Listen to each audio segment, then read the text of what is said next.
Je suis une femme de 48 ans et je connais Pat. Une autre femme de 48 ans. Depuis des décennies. Autant que je m'en souvienne. Elle était obsédée par l'idée d'avoir 5 enfants et une vie de rêve. J'ai progressivement coupé les liens avec elle à l'université parce qu'elle était opportuniste et je ne lui faisais pas confiance. Elle est à la fois manipulatrice et autoritaire. Pat aime marcher comme un pingouin quand elle veut susciter la pitié. Je n'ai jamais vu quelqu'un se comporter de manière aussi méprisable et ridicule en même temps. J'ai continué ma vie. Je me suis débarrassé d'elle joyeusement pendant des années. Pat m'a finalement retrouvé sur Facebook. J'ai accepté sa demande d'amis par politesse. Pat est devenue l'incarnation d'une mère permissive. Ses enfants font ce qu'ils veulent et elle ne les réprimande jamais. Elle a essayé d'imposer une relation entre moi et ses filles et les a fait m'appeler tante. Pat a essayé de les déposer chez moi sans invitation. Ses appels téléphoniques étaient insistants. Elle a essayé de monopoliser mon temps et elle a commencé à venir à mon travail. J'ai établi des limites. Alors elle a essayé de trouver des failles. C'était un cauchemar. Mon mari et moi avons organisé une fête pour les nouveaux membres de la communauté. Le centre communautaire est en réalité une initiative très informelle et mon mari et moi servons principalement la population sans abri. Nous préférons aider des inconnus plutôt que de s'occuper d'amis potentiellement narcissiques. Nous ne sommes pas contre le fait de donner un coup de main, mais nous avons rencontré de véritables profiteurs. Il existe d'autres services, comme celui d'un membre qui aide les femmes à obtenir gratuitement leur robe de mariage et de bal. Le quartier général du centre communautaire est en réalité une ferme appartenant à un couple âgé. Il y a une grange, une salle et un très beau champ vert avec un lac artificiel et quelques volailles. Ils facturent l'utilisation de leurs installations, comme les mariages par exemple, mais pas pour des activités orientées vers la communauté. Pat en a toujours voulu à son mari de lui avoir demandé de retourner travailler après le 3e enfant. Entre-temps, il travaillait 3 emplois. Elle a exigé qu'il la mette enceinte pour réaliser son rêve d'avoir 5 enfants. Il n'était pas d'accord, car il approchait déjà des 45 ans et pensait qu'il ne pourrait peut-être jamais prendre sa retraite. Elle a réussi à mettre de nouveaux bébés au monde de toute façon. Sa fascination pour la grossesse vient de toute l'attention qu'elle reçoit. Elle a eu au moins une fausse couche entre chaque enfant. Pat s'est accrochée à notre groupe. Elle ne manquait jamais aucune de nos activités. Je détestais la voir chez moi. Mais c'était une invitation ouverte qui incluait pratiquement tout le monde et elle était très active en tant qu'organisatrice d'événements. Je n'aimais pas la façon dont ses enfants se comportaient. Nous avons une zone désignée pour les fêtes et le divertissement. Mais ces enfants ont fini par entrer dans ma chambre. Nous avons dû les surveiller et n'avons profité d'aucune partie de notre propre fête. Je l'ai appelée quelques jours plus tard pour exprimer mon point de vue concernant leur comportement global. Mais elle m'a complètement coupé et a commencé à parler d'elle-même en disant que ses enfants voulaient revenir me rendre visite et utiliser notre piscine. Je n'ai jamais répondu. Je ne voulais pas dire.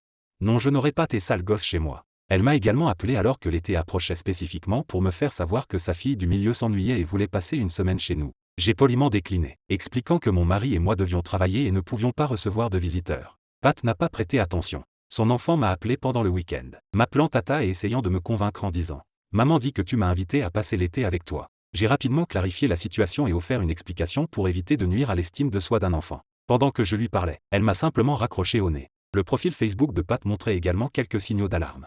Quelques râleries cryptiques ici et là étaient visibles, ainsi que des commentaires et des plaintes d'amis sur la façon dont elle avait demandé à une personne en particulier de surveiller ses enfants pendant seulement quelques heures, mais les avait finalement laissés toute la journée. Un de ses amis critiquait aussi sa « soirée entre filles », car Pat leur avait demandé d'être patient et d'attendre qu'elle puisse rembourser de l'argent qu'elle leur devait, alors qu'elle avait de l'argent à dépenser lors de sorties du vendredi soir. Je pensais que ces commentaires très publics sur des affaires privées étaient plutôt un cri de patience perdue. Des choses désagréables ont commencé à se produire. Comme le moment où elle s'est portée volontaire pour emballer les cadeaux de Noël pour les enfants défavorisés. Nous voulions tous créer un mélange de cadeaux moins coûteux avec des cadeaux vraiment sympas. Étonnamment, certains jouets et jeux agréables et attrayants ont disparu mais ont réapparu sous son sapin de Noël, grâce aux publications Facebook de sa belle-mère. Personne ne pouvait prouver quoi que ce soit, mais cela suscitait de la haine.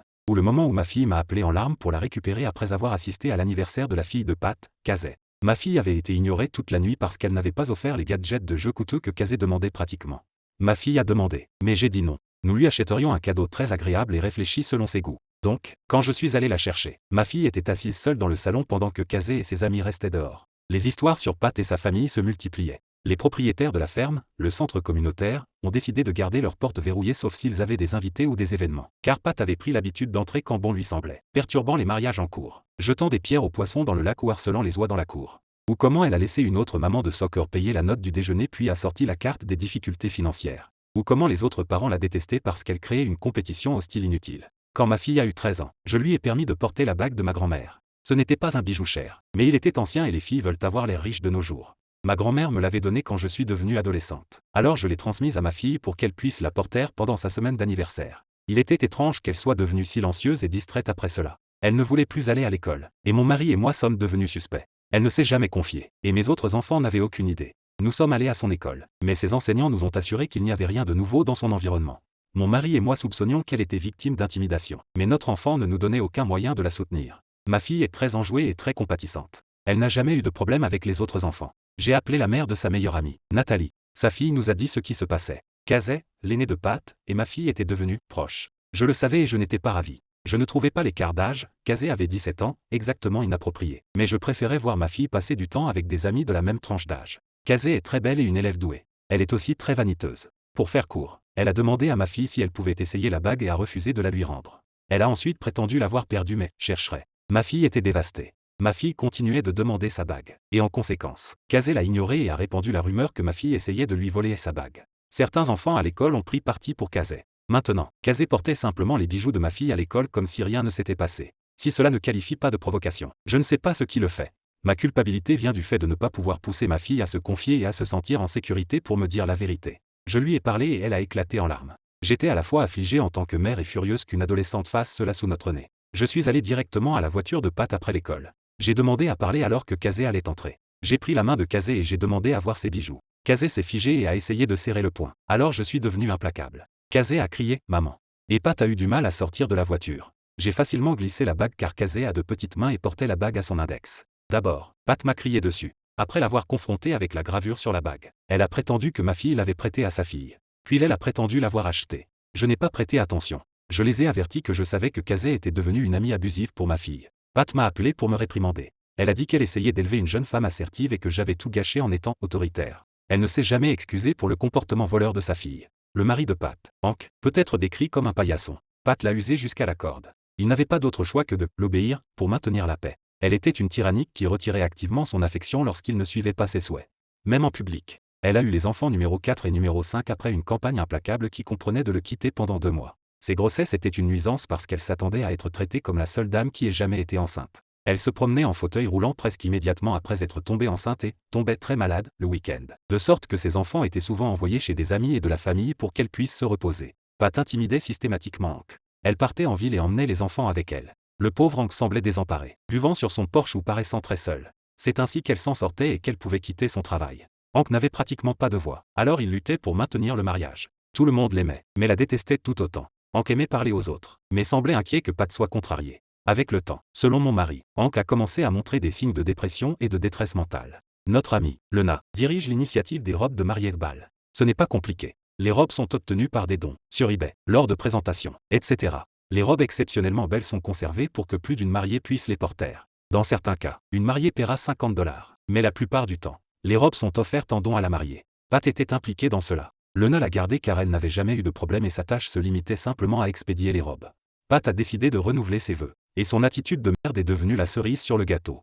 Pour commencer, elle a intimidé un autre couple pour qu'ils renoncent à leur date de mariage à la ferme parce qu'elle devait que son renouvellement corresponde exactement à sa date de mariage initiale. Ils n'ont pas été impressionnés par son harcèlement. Alors ils ont réservé un autre lieu. En conséquence, les propriétaires de la ferme étaient furieux car Pat leur coûtait déjà de l'argent après avoir négocié avec succès une réduction de leurs tarifs, parce qu'elle ne pouvait pas se le permettre mais le rembourserait en effectuant des travaux d'entretien autour du lieu. Pat est devenue attachée à une robe en particulier qui était déjà attribuée à une autre mariée. Lena a clairement indiqué qu'elle devrait payer sa propre robe. Alors, Pat a joué la carte de la coolitude et a expédié la mauvaise robe. Elle était catégorique que c'était la bonne robe, malgré toutes les notes dans l'agenda de Lena. L'autre mariée a été vraiment gracieuse à ce sujet. Elle était évidemment déçue, mais n'a jamais créé de scène. Ce qui m'a le plus dérangé, c'est que j'avais choisi cette robe et l'avais achetée pour 40 $ lors d'une vente de garage. C'était une robe vintage, longueur cheville, blanche avec beaucoup de dentelle et une énorme affaire. Encore une fois, confronté à cela, Pat a fait une casée et a utilisé la stratégie du « c'est à moi ». Nous nous sommes tellement sentis mal pour l'autre mariée que nous avons fait de notre mieux pour lui trouver quelque chose de joli à porter. L'autre mariée était une vraie battante. Elle était sortie de l'aide sociale, avait obtenu son diplôme d'études secondaires et travaillait pour se remettre sur pied en essayant d'obtenir un certificat en tant que technicienne d'ongles en acrylique. Alors, sa récompense était de se faire voler sa robe par une Karen. Pat n'a jamais admis avoir commis une erreur, mais le simple fait qu'elle prétendait que c'était sa robe. Nous le savions. Lena ne lui a jamais permis de revenir dans son entrepôt. Leur dernière dispute téléphonique s'est terminée avec Pat évoquant le passé de l'autre mariée, comme si cela importait, et cette conversation est terminée. C'est ma robe et tu te trompes? C'était des semaines avant le mariage de l'autre mariée. Pat a mis le paquet sur la décoration de son mariage. Elle a trop dépensé. Elle a engagé un traiteur pour quelques plats, principalement des mimosas et des amuse-gueules. Mais l'invitation de mariage incluait une demande de plats spécifiques pour son mariage brunch du dimanche. Soit elle était à court d'argent pour le banquet, soit elle était en mode profiteur total. J'imagine le manchot marchand pratiquement en demandant à tout le monde de lui fournir la nourriture de sa réception de mariage. Et ça me fait grimacer. Il n'y a rien de mal à organiser des mariages participatifs. En fait, cela peut être un ajout agréable à une réception de mariage très chaleureuse et familiale. Mais, ne devez-vous pas au moins être proche de vos invités pour leur demander cela? Même moi, j'ai reçu une invitation. J'ai dit à tout le monde que je n'y allais pas car j'étais très mal à l'aise à l'idée de me faire dire ce que je devais apporter et que l'on s'attendait probablement à ce que je fasse un don en espèces en plus de cela. Certaines des dames plus âgées de notre groupe étaient d'accord. Certaines ont dit qu'elles ne refuseraient pas d'avance parce qu'elle est une tyrannique et elle ne voulait pas de confrontation.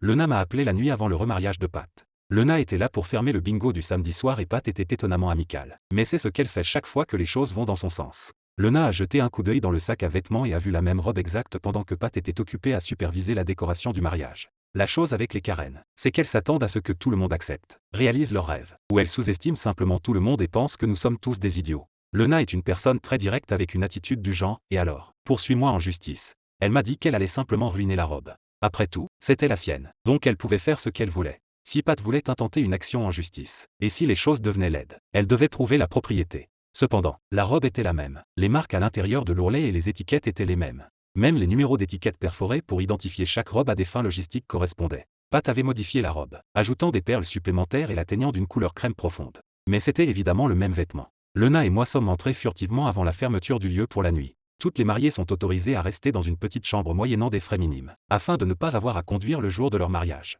Honnêtement, la chapelle improvisée était magnifique. Je ne sais pas comment elle a payé pour cela, mais elle était pleine de fleurs et de détails présomptueux. J'ai naïvement apporté de l'encre pour la renverser sur la robe. Mais Lena a dit qu'elle voulait quelque chose de plus terrible. Comme une mauvaise surprise. L'encre serait trop évidente et si elle la voyait à l'avance, elle pourrait peut-être trouver une autre robe quelque part. Non, l'idéal était de lui faire croire que la robe était intacte. Alors Lena s'est enfermée dans une cabine de toilette et a complètement découpé le panneau arrière. Elle l'a patiemment remis sur son cintre et a fermé le sac. Nous sommes sortis par la porte de secours avec le dos de la robe caché dans le sac à main de Lena. Je déteste vraiment les gens qui ciblent et volent ce qu'ils, Pat et son enfant, estiment être en position plus faible. Le mariage était prévu à 9h du matin. Pat m'a appelé à 7h du matin, mais j'ai ignoré ses appels. J'ai décroché à 8h, à la fois curieuse et me demandant si elle soupçonnait quelque chose. Pat était paniquée. Elle pleurait parce que sa robe manquait de moitié. J'ai délibérément fait en sorte qu'elle explique, en étant agaçante et interrompant continuellement comme elle le fait, tout en retardant la conversation. Elle m'a demandé si je pouvais lui prêter ma robe de mariage. J'ai dit non, désolé. Elle m'a ensuite demandé si je pouvais l'aider à obtenir une robe. J'étais satisfaite de lui rappeler que les boutiques de mariés de la ville étaient fermées le dimanche et que les autres qui ouvriraient étaient à presque 1 heure de route. La ferme est déjà à presque 1 heure de notre ville. Si Pat pouvait convaincre une boutique de lui louer une robe, elle devrait l'essayer et la faire repasser. Même si la robe était prête à porter, cela prendrait facilement plus de 2 heures pour le trajet aller-retour. Elle a essayé de me demander d'aller chercher une robe. Même si une boutique était ouverte et lui apportait une robe, cela ajouterait des coûts. De plus, ces boutiques ouvrent à 10h ou 9h30 au plus tôt. Au moment où elles arriveraient chez elles, ce serait l'heure de conclure le mariage car elles devaient libérer le lieu d'ici 12h pour le prochain événement. Elle a craqué et marmonné des choses stupides que je n'ai pas comprises. Alors Pat a raccroché et a appelé Lena à la place. Elle a demandé à Lena de lui apporter tout ce qu'elle avait disponible. Lena et moi avons fini par livrer la robe la plus démodée qui sentait la mousse et qui était trop grande. La déception de Pat était un mélange de colère et d'émotion. Elle a même essayé de porter sa robe de mariée en soie jusqu'aux genoux comme une robe de mariée. Mais c'était trop évident et ça avait vraiment l'air bon marché. Elle a essayé de convaincre sa fille de lui donner sa propre robe à porter avec une fermeture éclair dans le dos, à cause de problèmes d'ajustement, mais Kazé a refusé. La robe avait besoin d'un jupon pour gonfler la jupe, ce qui n'était pas disponible. Elle traînait donc par terre et Pat devait la remonter constamment. Pat est descendu dans l'allée avec une main sur son bouquet et l'autre attrapant sa robe. La robe avait l'air molle et étrange avec les épingles qui faisaient gondoler les manches et l'encolure en des bordures désordonnées. Elle a passé la cérémonie à avoir l'air mal à l'aise et déplacée. Très peu de gens sont venus, mais ce n'était pas une vengeance. C'était juste la réaction des gens à son mauvais comportement. La robe était horrible. La réception du mariage avait toute cette décoration princière. Un très beau gâteau et une britzilla avec une robe de l'enfer. Je ne suis pas resté, mais on m'a dit qu'elle était tellement déçue qu'elle a passé son mariage à bouder. Il n'y a eu ni danse ni discours réel. Elle a dû se changer en chemise et leggings parce que la robe était trop inconfortable. Tout le monde parlait de la façon dont Pat avait mis ses tongs et marchait sans but jusqu'à ce qu'elle ordonne aux huissiers de commencer à replier les chaises 1 heure après le début de la réception. Elle a pratiquement mis tout le monde dehors et le gâteau n'a jamais été coupé. Pat n'était plus la même après cela. Elle n'était pas aussi bruyante et évitait tout le monde. Je pense qu'elle était déçue que personne ne soit venu à son secours. Même pas sa famille venue de l'extérieur. Son mari a finalement craqué sous la pression et a cherché de l'aide. Il travaillait dur et rentrait chez lui pour nettoyer la maison pendant que Pat utilisait ses enfants comme excuse pour dépenser sans compter. Hank devait aussi faire les devoirs des enfants parce que Pat n'avait jamais le temps ni la patience. Elle refusait également de prendre un emploi à temps partiel pour que ses enfants puissent fréquenter un après-midi et obtenir de l'aide pour leurs études. La thérapie semblait aider Hank car la dernière fois que Pat est parti avec ses enfants, il ne semblait pas désemparé. Il faisait du vélo et semblait plus détendu en tondant la pelouse. Hank a dit à mon mari qu'il avait envisagé le suicide après leur 3e enfant. Quand Pat est revenu, il a maintenu la routine mais était intéressé à sortir seul et à faire des choses pour lui-même. Nous avons commencé à voir Pat seul tout le temps. Enquêté de moins en moins vu dans la même voiture et a finalement déménagé chez ses parents. Il a demandé le divorce pour cruauté émotionnelle et je ne pense pas qu'il ait gagné. Au lieu de cela, il y a eu une sorte d'accord ou de règlement stipulant qu'elle ne devait pas se rapprocher ni interagir avec lui à moins que cela concerne les enfants. Je ne sais pas non plus si Pat a réellement soupçonné qui a ruiné sa robe. Elle s'est lentement éloignée du centre communautaire et est devenue moins active lors des rassemblements sociaux. Pat m'a également retiré de son Facebook ainsi que la plupart des autres personnes de l'école et du centre. L'histoire dévoile une leçon puissante sur les conséquences du comportement toxique et manipulateur. Elle nous plonge dans la vie de Pat, un personnage obsédé par ses propres désirs, peu importe l'impact sur les autres. Ce Reddit nous informe que l'égoïsme et le mauvais traitement des autres peuvent entraîner l'isolement et l'insatisfaction. Cette histoire nous pousse à réfléchir aux implications de nos actions et à l'importance de cultiver des relations saines au sein d'une communauté. Merci d'avoir regardé la vidéo jusqu'au bout et si elle vous a plu, n'hésitez pas à vous abonner et à lâcher un pouce en l'air. Sur ce, à la prochaine.